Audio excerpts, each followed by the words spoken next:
ಸಿದ್ದರಾಮಯ್ಯ ಸರ್ಕಾರಕ್ಕೆ ಕೇರಳದಲ್ಲಿ ಮಾಟ ಮಂತ್ರ ಮಾಡಿದಾರಂತೆ.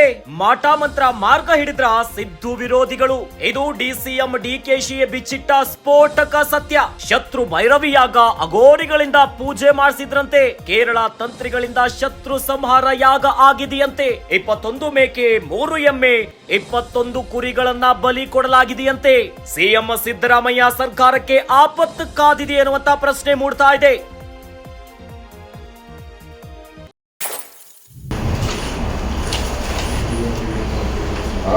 ಶತ್ರು ಭೈರವಿ ಯಾಗ ಕೇರಳ ರಾಜರಾಜೇಶ್ವರಿ ದೇವಸ್ಥಾನದ ಆಸುಪಾಸಿನಲ್ಲಿ ಈ ಯಾಗ ಶತ್ರುವಿನ ಸಂಹಾರ ಯಾಗ. ಈ ಯಾಗಕ್ಕೆ ಪಂಚಬಲಿ ಕೊಡುತ್ತಿದ್ದಾರೆ. ಎಲ್ಲ ಕೆಂಪು ಬಣ್ಣದ ಮೇಕೆ 21, ಎಮ್ಮೆ 3, ಕಪ್ಪು ಬಣ್ಣದ ಕುರಿ 21, ಹಂದಿ 5. ಈ ಯಾಗ ಮಾಡೋದ್ರಿಂದ ಮನುಷ್ಯ ಸರಸರತೆಗಳು ಒಳಗಾಗುತ್ತದೆ. ಅಘೋರಿಗಳ ಮೊರೆ ಹೋಗಿರುತ್ತಾರೆ. ಆಲ್ರೆಡಿ ಆಗಿದೆ ಅಂತ ನಡೀತಾರೆ. ಈಗ ಪ್ರಸ್ತುತ ನಡೀತಿದೆ ಸರ್. ನಿಮಗೆ ಕೇರಳದಿಂದ ಯಾರು ಮಾಡಿದ್ದಾರೆ ಮಾಡ್ತಾ ಇದ್ದಾರೆ ಅಂತ ನಮಗೆ ಒಳ್ಳೆ ಪಾಲ್ಗೊಂಡವರು ನಮ್ಮ ಗಮನ ತಿಳಿಸ್ತಾರೆ. ಈಗ ಪ್ರೆಸೆಂಟ್ ಅಲ್ಲಿ ಇದ್ದಾರೆ ಸರ್. ನಡೀತಾರೆ.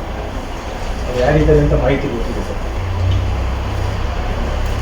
ಅದಕ್ಕೆ ಪ್ರಯತ್ನ ನಾನೇ ಬಿಜೆಪಿ ಅವರ ಜೆಡಿಎಸ್ ಸರ್ ನಿಮಗೆ ನಂಬಿಕೆ ಇದೆ ಸರ್ ಯಾಕಂದ್ರೆಲ್ಲ ಅವ್ರ ನಂಬಿಕೆ.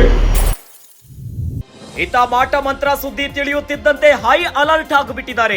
ಇದೇ ಕಾರಣಕ್ಕೆ ಸಿಎಂ ಡಿಸಿಎಂ ಟೆಂಪಲ್ ರನ್ ಶುರು ಮಾಡಿದ್ದಾರೆ. ಬೇರೆ ಪ್ರವಾಸದಲ್ಲಿದ್ರು ಧರ್ಮಸ್ಥಳಕ್ಕೆ ತೆರಳಿದ್ದ ಸಿದ್ದು ಡಿಕೆಶಿ ಜಂಟಿಯಾಗಿ ಧರ್ಮಸ್ಥಳ ಮಂಜುನಾಥ ಸ್ವಾಮಿಯ ದರ್ಶನವನ್ನ ಪಡೆದಿದ್ದಾರೆ. ಧರ್ಮಸ್ಥಳದಲ್ಲಿ ವಿಶೇಷ ಪೂಜೆ ಮಾಡಿಸಿದ್ದ ಸಿದ್ದು ಡಿಕೆಶಿ ನಂಬಿದ ದೇವರು ಕೈ ಬಿಡಲ್ಲ ಎಂದು ಡಿಕೆ ಶಿವಕುಮಾರ್ ಹೇಳ್ತಿದ್ದಾರೆ.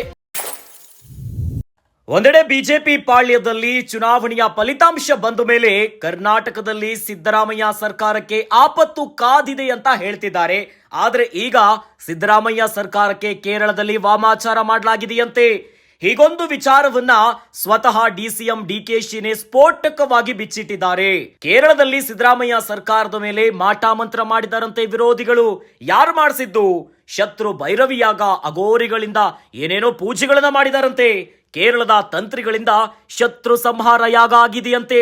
ಇಷ್ಟೇ ಅಲ್ಲ, 21 ಮೇಕೆ 3 ಎಮ್ಮೆ ಮತ್ತು 21 ಕುರಿಗಳನ್ನ ಬಲಿ ಕೊಡಲಾಗಿದೆಯಂತೆ. ಸಿದ್ದರಾಮಯ್ಯನವರ ಸರ್ಕಾರದ ಮೇಲೆ ವಾಮಾಚಾರ. ಈತ ಮಾಟ ಮಂತ್ರ ಸುದ್ದಿ ತಿಳಿಯುತ್ತಿದ್ದಂತೆ ಹೈ ಅಲರ್ಟ್ ಆಗಿದ್ದಾರೆ. ಇದೇ ಕಾರಣಕ್ಕೆ ಸಿಎಂ ಡಿಸಿಎಂ ಅವರು ಟೆಂಪಲ್ ರನ್ ಶುರು ಮಾಡಿದ್ದಾರೆ. ಒಂದೆಡೆ ವಿಧಾನ ಪರಿಷತ್ ಚುನಾವಣೆಗೆ ಸಂಬಂಧಿಸಿದಂತೆ ಯಾವ್ಯಾವ ಅಭ್ಯರ್ಥಿಗಳಿಗೆ ಈ ಬಾರಿ ಮಣೆ ಹಾಕಬೇಕೆನ್ನುವಂತ ವಿಚಾರದಲ್ಲಿ ಸಿಎಂ ಹಾಗೂ ಡಿಸಿಎಂ ನಡುವೆ ಒಂದು ರೀತಿಯಾಗಿ ಜಟಾಪಟಿಯ ವೈಮನಸ್ಸು ಮೇಲ್ನೋಟಕ್ಕೆ ಕಂಡು ಬರ್ತಾ ಇದೆ. ಆದ್ರೆ ಈಗ ಮಾಟ ಮಂತ್ರ ಸುದ್ದಿ ತಿಳಿತಿದ್ದಂತೆ ಸಿಎಂ ಹಾಗೂ ಡಿಸಿಎಂ ಅವರು ಟೆಂಪಲ್ ರನ್ ಶುರು ಮಾಡಿದ್ದಾರೆ. ಹೀಗಾಗಿ ಬೇರೆ ಪ್ರವಾಸದಲ್ಲಿದ್ರು ಧರ್ಮಸ್ಥಳಕ್ಕೆ ತೆರಳಿದ್ದಾರೆ ಸಿದ್ದು ಮತ್ತು ಡಿಕೆಶಿ ಅವರು. ಜಂಟಿಯಾಗಿ ಧರ್ಮಸ್ಥಳಕ್ಕೆ ಹೋಗಿ ಮಂಜುನಾಥ ಸ್ವಾಮಿಯ ದರ್ಶನವನ್ನ ಪಡೆದಿದ್ದಾರೆ. ಏನೋ ಧರ್ಮಸ್ಥಳದಲ್ಲಿ ವಿಶೇಷ ಪೂಜೆಯನ್ನ ಸಲ್ಲಿಸಿದ್ದಾರೆ ಸಿದ್ದು ಮತ್ತು ಡಿಕೆಶಿ. ಈತ ಡಿಕೆ ಶಿವಕುಮಾರ್ ಒಂದು ಕಡೆ ನಂಬಿದ ದೇವರು ಕೈ ಬಿಡಲ್ಲ ಅಂತ ಹೇಳಿಕೆಯನ್ನ ಕೊಡ್ತಿದ್ದಾರೆ.